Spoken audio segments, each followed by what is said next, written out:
നമസ്കാരം. എല്ലാവർക്കും നമ്മുടെ പുതിയൊരു വീഡിയോയിലേക്ക് സ്വാഗതം. എല്ലാവരും സുഖമായിരിക്കുന്നു വിശ്വസിക്കുന്നു. ഇന്ന് ചെയ്യുന്നത് ഞാൻ ചെയ്തു വെക്കുന്ന കുറച്ച് ജോലികളാണ് കേട്ടോ കാണിക്കുന്നത്. കുറച്ച് ചക്ക വരട്ടി വയ്ക്കുന്നുണ്ട്, പിന്നെ കുറച്ച് ഇഞ്ചി, വെളുത്തുള്ളി, സബോള ഇതൊക്കെ ഒന്ന് ക്ലീൻ ചെയ്ത് വെക്കുന്നുണ്ട്. ഇങ്ങനെയുള്ള ചെറിയ ചെറിയ കുറച്ച് ജോലികളാണ് കേട്ടോ ഇന്ന് കാണിക്കുന്നത്. അപ്പം നമ്മുടെ വീഡിയോ കാണുന്ന സമയത്ത് ലൈക്ക് ചെയ്യാൻ മറക്കരുത്, അതുപോലെ തന്നെ ഹൈപ്പ് ചെയ്യാനും മറക്കരുത് കേട്ടോ. അപ്പോൾ അത് ആദ്യം തന്നെ കുറച്ച് ചെറിയ ഉള്ളി എടുത്തിട്ട് ഒരു ബേസിനിലേക്ക് ഇട്ടിട്ട്, അതുപോലെ തന്നെ കുറച്ച് സബോളയും ഇഞ്ചി ഇത്ര എടുത്തിട്ട് ഇതിലേക്ക് കുറച്ച് വെള്ളം ഒഴിച്ച് വയ്ക്കുകയാണ് കേട്ടോ. അപ്പോൾ വെള്ളത്തിൽ ഇത് കിടക്കുമ്പോൾ കുറച്ച് പെട്ടെന്ന് തൊലി കളയാനായിട്ട് പറ്റുമല്ലോ, അതുകൊണ്ട് ഞാനിങ്ങനെ ചെയ്ത് വെക്കാറുണ്ട്. കുറച്ചധികം ഉള്ളി, സബോള, ഇഞ്ചിയൊക്കെ തൊലി കളഞ്ഞെടുക്കുമ്പോൾ നമുക്ക് വീട്ടു ജോലികൾ എളുപ്പമാണല്ലോ. അപ്പോൾ ഇതിങ്ങോട്ടൊന്ന് മാറ്റി വെച്ചു. ഇതായി വെളുത്തുള്ളി ഇത് പൊളിച്ച് വയ്ക്കണം. അതൊക്കെ അവിടെ മാറ്റി അങ്ങോട്ട് വെച്ചിട്ട് അടുത്ത് ചെയ്യുന്നത്, എനിക്കൊരു സ്പൈസസ് ബോക്സ് ഉണ്ട് കേട്ടോ. അത് ഇതാകെ വൃത്തികേടായിട്ടിരിക്കുകയാണ്. ഇത് ക്ലീൻ ചെയ്യുന്ന വീഡിയോ ഇതിന് മുമ്പ് ചെയ്തിട്ടുണ്ട്. ഇത് പെട്ടെന്ന് തന്നെ ഏകദേശം ഒരു മാസം കൊണ്ട് തന്നെ ഇങ്ങനെ വൃത്തികേടാവും കേട്ടോ. ഇത് സത്യം പറഞ്ഞാൽ ഇത് വാങ്ങി പെട്ടു എന്ന് വേണമെങ്കിൽ പറയാം. അപ്പോൾ ഇത് ഇങ്ങനെ വെച്ചാൽ പറ്റില്ലല്ലോ. ഒന്നുകൂടി ഒന്ന് ക്ലീൻ ചെയ്യാൻ വേണ്ടിയിട്ട് ഞാൻ അതിനകത്തിരിക്കുന്ന സ്പൈസസൊക്കെ വേറൊരു പാത്രത്തിലേക്ക് മാറ്റി വയ്ക്കുകയാണ് കേട്ടോ. എന്നിട്ട് ഞാനിനി ഇത് അതുപോലൊരു ബേസിൻ എടുത്തിട്ട് അതിലേക്ക് കുറച്ച് പുളി, നമ്മൾ കറിയൊക്കെ വെച്ചതിൻ്റെ ബാക്കി പുളി ഉണ്ടാവുമല്ലോ, കറിക്ക് ചേർത്തതിൻ്റെ ബാക്കി, അതും പിന്നെ ഫ്രിഡ്ജിലൊക്കെ ഉണങ്ങിയ നാരങ്ങ ഉണ്ടെങ്കിൽ അതൊക്കെ എടുത്താലും മതി. അതും കൂടെ എടുത്തിട്ട് അതിൻ്റെ ജ്യൂസും ഒക്കെ കൂടെ ഇതുപോലെ ഇട്ടിട്ട് ഇതിലേക്ക് ഒഴിച്ചു കൊടുത്താൽ മതി. കുറച്ച് സമയം ഇരിക്കുമ്പോൾ തന്നെ നന്നായിട്ട് ഇതിൻ്റെ ഈ കറയൊക്കെ ഒന്ന് ഇളകി വരും. അപ്പം നമുക്ക് തേച്ച് കഴുകാനായിട്ട് ഒരുപാട് ബലം പ്രയോഗിക്കൊന്നും വേണ്ട, പെട്ടെന്ന് തന്നെ നമുക്കത് ക്ലീൻ ചെയ്തെടുക്കാൻ പറ്റും. അപ്പോൾ ഇത് വെള്ളമൊക്കെ ഒഴിച്ച് ഒന്ന് റെഡിയാക്കി വെക്കട്ടെ കേട്ടോ. എനിക്ക് തോന്നുന്നു 2 പ്രാവശ്യം, ഒരു ഷോർട്ടും ഒരു ലോങ്ങും ഇത് ചെയ്തിട്ടുണ്ടെന്ന് എനിക്ക് തോന്നുന്നു, ഈ സ്പൈസസ് ബോക്സ് ക്ലീൻ ചെയ്യുന്നത്. അപ്പോൾ ബാക്കി വന്ന പുളി ഞാൻ ഫ്രിഡ്ജിൽ വെച്ചിട്ടുണ്ടായിരുന്നു, അത് ഇതിലേക്ക് ഒഴിച്ചു കൊടുത്തു. ഇനി ഇതങ്ങോട്ട് മാറ്റി വയ്ക്കാം കേട്ടോ. നമുക്ക്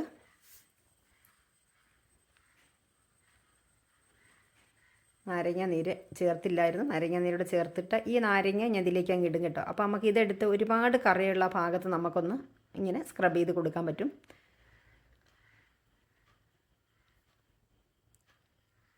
പിഴിഞ്ഞെടുത്ത് നാരങ്ങ തോലൊക്കെ നമ്മളിതിലിട്ട് കൊടുക്കുകയാണ്. ഇനി ഇത് മാറ്റി വെച്ചിട്ട് അടുത്ത പരിപാടി എന്താണെന്ന് നോക്കാം. ഇനി നമുക്ക് ചക്ക വരട്ടാണ് ചെയ്യുന്നത്.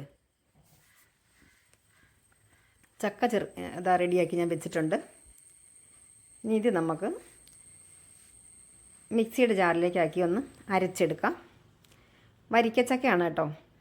അപ്പോൾ കുറച്ചധികം ഉണ്ട്. ഇങ്ങനെ ഇത് വരട്ടി വെച്ചിട്ടുണ്ടെങ്കിൽ നമുക്ക് പിന്നെന്താ കൊഴുക്കട്ടയോ അടയോ ഇലയപ്പോ ഒക്കെ നമുക്ക് ഉണ്ടാക്കാൻ പറ്റുമല്ലോ. ഇപ്പോൾ ആണെങ്കിൽ എനിക്കൊന്ന് പച്ചച്ചക്കയൊക്കെ തീർന്നിട്ടുണ്ടാവൂലേ. ഇപ്പോൾ പഴുത്ത ചക്കയുടെ സീസണാണ്.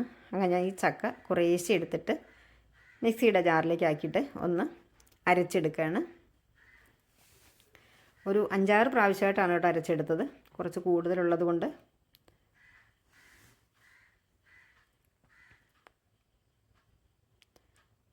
പെട്ടെന്ന് തന്നെ അരിഞ്ഞ് കിട്ടുമല്ലോ, ഒരുപാട് താമസമൊന്നും ഇതിനില്ലല്ലോ.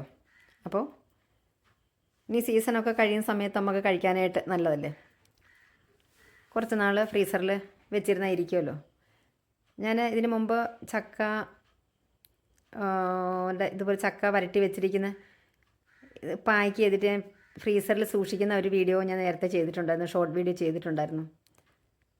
അപ്പോൾ ഇത് ഞാൻ ഒരു കണ്ടെയ്നറിലാണ് കേട്ടോ വയ്ക്കുന്നത്, വരട്ടിയിട്ട് എടുത്ത് വയ്ക്കുന്നത്. കാര്യം ഇത് ഒരുപാട് ഇല്ല, കുറച്ചേ ഉള്ളത്.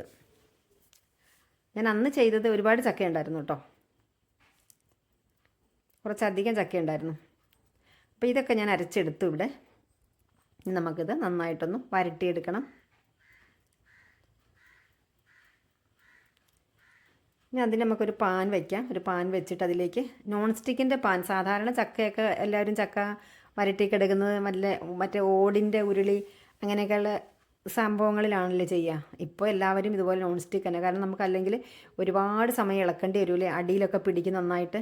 അപ്പോൾ ഇതാകുമ്പോൾ അത്ര ഒരു ബുദ്ധിമുട്ട് തോന്നിയില്ല. ഞാൻ ഇതുപോലെ ചെയ്യുമ്പോൾ നോൺ സ്റ്റിക്കിൽ തന്നെ കേട്ടോ ചെയ്യുക. ഇനി ഇതിലേക്ക് നെയ്യ് ചേർത്ത് കൊടുക്കാം. ഇത് ഞാൻ വീട്ടിലുണ്ടാക്കിയ നെയ്യ് തന്നെയാണ് കേട്ടോ. അപ്പം നമുക്ക് കുറച്ചധികം തന്നെ ചേർത്ത് കൊടുക്കാം, പേടിക്കണ്ട. വേറെ പുറത്തുനിന്ന് വാങ്ങിയതോ അങ്ങനെ കെമിക്കൽസോ അങ്ങനെയൊന്നും പേടിക്കണ്ടല്ലോ. അപ്പം നെയ്യ് ചേർത്ത് കൊടുത്തിട്ട് നമുക്ക് ചക്ക ഇതിലേക്ക് ചേർത്ത് കൊടുക്കാം. കണ്ടോ, കുറച്ചേ ഉള്ളൂ. ഇതിൽ കുറച്ച് ഏലക്കാപ്പൊടി, ചുക്കുപൊടി, ജീരകപ്പൊടി ഒക്കെ ചേർക്കുന്നുണ്ട് കേട്ടോ. എല്ലാവരും അങ്ങനെ ചേർത്ത് തന്നെയാണ് ഉണ്ടാക്കുന്നത്. ഇതിപ്പോൾ ഞാൻ ഒരുപാട് അത് വരട്ടി വരുന്നത് വരെയൊന്നും കാണിക്കുന്നില്ല. ഞാൻ അത് കട്ട് ചെയ്ത് എടുക്കട്ടോ ചെയ്യാം. ചക്ക വരട്ടാനൊക്കെ ആയിട്ടൊക്കെ എല്ലാവർക്കും അറിയാമല്ലോ. ഇതിപ്പോൾ ഞാൻ ചെയ്യുന്ന കുറച്ച് ജോലികൾ കാണിക്കാമെന്ന് വിചാരിച്ചു കേട്ടോ.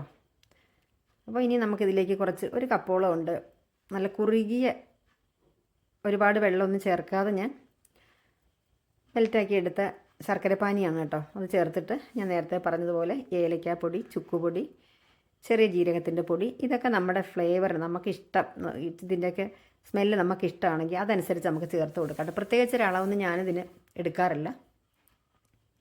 എന്നിട്ട് ചേർത്തിട്ട് നന്നായിട്ട് അങ്ങ് ഇളക്കി കൊടുക്കാൻ കേട്ടോ. നേരത്തെ പറഞ്ഞതുപോലെ ഇതായതുകൊണ്ട് വലിയ ബുദ്ധിമുട്ടില്ല. മറ്റുള്ള ഉരുളിയൊക്കെ ആണെങ്കിൽ ചിലപ്പോൾ നന്നായിട്ടൊന്നും ഇളക്കേണ്ടി വന്നേന്. ഇതാകുമ്പോൾ വലിയൊരു വിഷയമില്ല. അപ്പോൾ അതേ ഏകദേശം ഞാൻ ഇത്ര ഒരു അല്പസമയം കൂടെ വെക്കുള്ളൂ കേട്ടോ. കാരണം എന്താ ഓഫ് ചെയ്തു ഞാൻ. കാരണം എന്താ വെച്ചാൽ നമുക്ക് അത്രയ്ക്കുള്ള ആവശ്യമുള്ളൂ. അപ്പോൾ ഉള്ളി, വെളുത്തുള്ളി പൊളിച്ചിട്ടില്ല. ഉള്ളി, ഇഞ്ചി ഇതൊക്കെ ഞാൻ അവിടെ പൊളിച്ച് വെള്ളമൊക്കെ കളഞ്ഞ് തോർത്ത് റെഡിയാക്കി വെച്ചിട്ടുണ്ടായിരുന്നു കേട്ടോ.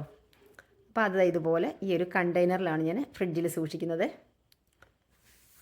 വെളുത്തുള്ളി ഞാൻ ഈ രാത്രിയിൽ ഇടയിരുന്ന് പൊളിക്കാം. ഇപ്പോൾ എല്ലാം കൂടെ ചെയ്യാനുള്ള സമയമില്ല. അപ്പോൾ അതേ ഉള്ളി ആ ഒരു അറയിലിട്ട് വെച്ചു. ഇനി അടുത്തത് ഇഞ്ചി ഞാൻ തൊട്ടടുത്ത് തന്നെ വെക്കുന്നുണ്ട്. അപ്പോൾ നമുക്ക് പണി വളരെ എളുപ്പമാണ്. ഈ ഒരു കണ്ടെയ്നർ ഇങ്ങനെ എടുത്ത് കഴിയുമ്പോൾ ഇഞ്ചി, വെളുത്തുള്ളി, ചെറിയ ഉള്ളി ഇത്ര നമുക്ക് പെട്ടെന്ന് എടുക്കാനായിട്ട് പറ്റും. വെളുത്തുള്ളി റെഡിയാക്കിയിട്ട് അത് ഇതിലിട്ട് വെക്കണം.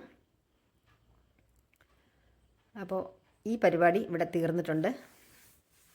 ഇനി അടുത്ത് നമുക്ക് ചക്ക ഞാൻ നേരത്തെ പറഞ്ഞില്ലേ, ഞാൻ ഈ ഒരു കണ്ടെയ്നറിലാണ് ഇട്ട് വെക്കുന്നത്.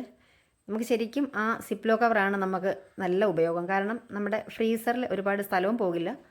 പിന്നെ അതുപോലെ നമ്മുടെ ആവശ്യത്തിന് 1-2 കവർ നമുക്ക് എടുത്താൽ മതി. നല്ല ടേസ്റ്റ്, നല്ല മണമാണ് കേട്ടോ. അപ്പോൾ ഒരല്പം ഇങ്ങനെ കഴിച്ച് നോക്കുകയാണ്. അപ്പം നമുക്ക് എന്തായാലും ഈ കണ്ടെയ്നറിലേക്ക് ഇതിപ്പോൾ മാറ്റി വയ്ക്കാം. ഒരുപാടില്ല, കുറച്ചേ ഉള്ളൂ. ഒരുപാട് ദിവസമൊന്നും ഇരിക്കാനില്ല. ഇത് നല്ല ടേസ്റ്റായിരുന്നു കേട്ടോ. അപ്പോൾ അതിലേക്ക് നമുക്ക് എടുത്ത് വയ്ക്കാം. ഞാൻ നേരത്തെ പറഞ്ഞതുപോലെയാണെങ്കിൽ നമുക്ക് ആ കവറുകൾ അടുക്കി ഇങ്ങനെ വെക്കാൻ പറ്റും. നമുക്ക് ഞാൻ നേരത്തെ പറഞ്ഞില്ലേ, ഓരോ കവറൊക്കെ എടുത്താൽ മതി. ഇതങ്ങനെയല്ല. ഇതിന് നമ്മളെടുത്ത് പുറത്ത് വെച്ച് കുറച്ച് കട്ടിയായിട്ടാവുമല്ലോ ഇരിക്കുക. പിന്നെ ശരിക്കും പറഞ്ഞാൽ ഞാൻ ചെറിയ കത്തി എടുത്തിട്ട് അതുകൊണ്ട് ഇങ്ങനെ കുത്തിയത് എടുക്കുന്നത്. അല്ല നമ്മൾ ഒരുപാട് സമയം പുറത്ത് വെച്ച് കഴിഞ്ഞാൽ എനിക്കൊന്ന് വിശേഷിച്ച് ചക്കയും കൂടെ അല്ലേ, കേടാകുന്നൊരു പേടി എനിക്ക് വരും. അതുകൊണ്ട് ഞാൻ അങ്ങനെയായിട്ട് ചെയ്യാം. സ്പൂൺ കൊണ്ടൊക്കെ എടുക്കണമെങ്കിൽ നല്ല ബുദ്ധിമുട്ടാണ്. നല്ല കട്ടിയായിട്ടാവും ഇരിക്കുക. അതുകൊണ്ടാണ് ഞാൻ അങ്ങനെ ചെയ്യുന്നത്. സിപ്ലോ കവറിലാക്കിയത് കേട്ടോ. വീണ്ടും അതിലുള്ളത്.